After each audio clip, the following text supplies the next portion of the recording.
সবকিছু এখন প্রায় রেডি। মানে নির্বাচন আয়োজনের প্রস্তুতির যে যে সেক্টর বা রাষ্ট্রের যে যে অর্গানগুলো কাজ করে প্রত্যেকেই প্রস্তুত।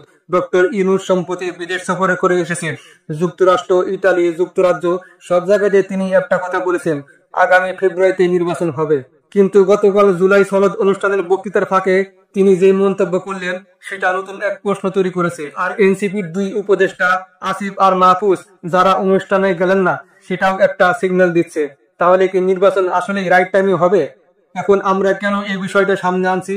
কারণ ডক্টর ইউনূস যেভাবে বলেছেন তাতে মনে হচ্ছে যদি তিনি এমন ভাবে ছেড়ে দেন তাহলে ফেব্রুয়ারি নির্বাচনটা সময় মতো নাও হতে পারে। একটা বিষয় খেয়াল রাখতে হবে, যত মত তত পথ, কিন্তু অতি সন্ন্যাসীতে গাজন নষ্ট হয়। সিদ্ধান্ত নিতে হয় একজনকে, যিনি কর্তা। সবাইকে যদি সিদ্ধান্ত নেওয়ার দায়িত্ব দেন তাহলে বাস্তবায়ন প্রায় অসম্ভব হয়ে পড়ে। গতকাল রাজনৈতিক দলগুলোর নেতাদের উদ্দেশ্যে ডক্টর ইউনূস বলেছেন, আজ আমরা ঐক্যমত্যে যেভাবে জুলাই সনদ করলাম, রাজনীতির ব্যাপারেও আপনারা বসে একটা সনদ করুন, কিভাবে নির্বাচন করবেন। এই কথাটাই কিন্তু তার বক্তব্যের দুর্বল সাইড। আপনি নির্বাচনের তারিখ ঘোষণা করে ফেলেছেন। ফেব্রুয়ারির প্রথম সপ্তাহে নির্বাচন কমিশন কাজ শুরু করেছে। মাঠ পর্যায়ে প্রস্তুতি চলছে। এখন বিভিন্ন দলের কিছু আপত্তি তো থাকতেই পারে। জামাতের পিআর নিয়ে আপত্তি আছে, এনসিপির দলীয় প্রতীক নিয়ে আপত্তি আছে, এগুলো স্বাভাবিক। কিন্তু আপনি যদি বলেন আপনারা আবার বসে ঠিক করেন কিভাবে নির্বাচন করবেন, তাহলে সেটা তো আর সম্ভব না। নির্বাচনের নীতিমালা ঠিক করার দায়িত্ব তো নির্বাচন কমিশনের, রাজনৈতিক দলের না। আর এখন তো সরকারের শেষ সময়। ডিসেম্বরের প্রথম সপ্তাহে তফসিল ঘোষণা হওয়ার কথা, অক্টোবরের তৃতীয় সপ্তাহ চলছে। এই মুহূর্তে এমন বক্তব্য আসলে সরকারের এক ধরনের দুর্বলতা প্রকাশ করে।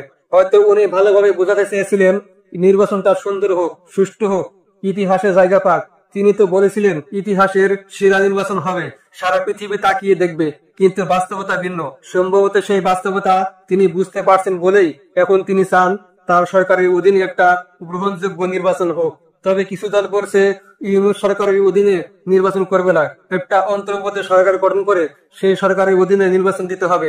এই বিতর্ক এখানেই। তাই তিনি এখন বলছেন, কথা লিখে লাভ কি যদি সেটা কাজে না আসে।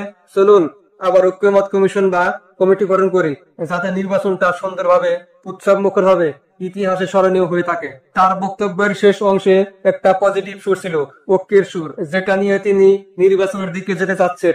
কিন্তু বাস্তবে রাজনৈতিক দলগুলোর মধ্যে এমন ঐক্য পৃথিবীর কোথাও দেখা যায় না।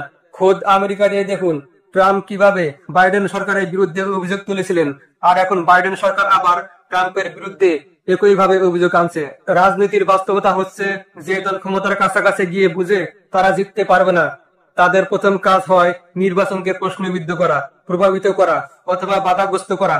যতই ফেয়ার নির্বাচন হোক না কেন, হারার পরে কেউ বলে না নির্বাচন ঠিক ছিল, সবাই কোনো না কোনো অজুহাত খোঁজে। তবে ডক্টর ইউনূস এখন যে অবস্থানে দাঁড়িয়ে এই বক্তব্য দিলেন, আমার মনে হয় এটা অনেকটা এরকম যেন পুরো ঘর রেডি, সামনে দরজা বসানো বাকি, আর তিনি হঠাৎ দরজাটা দূরে ফেলে দিলেন।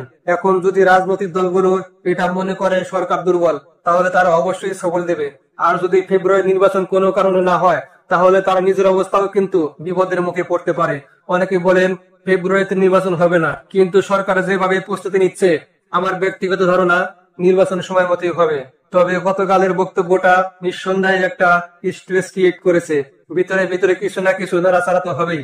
আপনার কি মনে হয়, নির্বাচন কি ফেব্রুয়ারিতে হবে নাকি আবার কোনো নাটক শুরু হবে? কমেন্টে জানাতে ভুলবেন না। ভালো থাকুন। আসসালামু আলাইকুম।